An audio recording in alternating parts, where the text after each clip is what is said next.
highest output, and suitable for classic powertrain components with circumferential seams. The EMAG ELC 6 laser welding system. The workpiece is inserted either manually or, as in most cases, automatically to the loading side of the machine.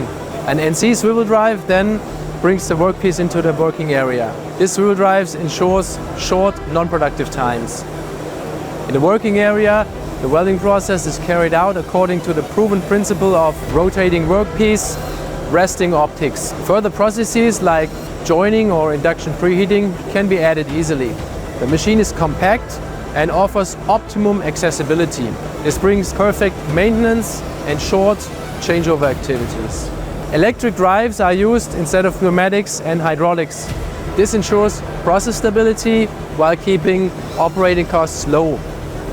Likewise, the use of efficient laser beam sources and laser beam guides leads to a high level of efficiency in production.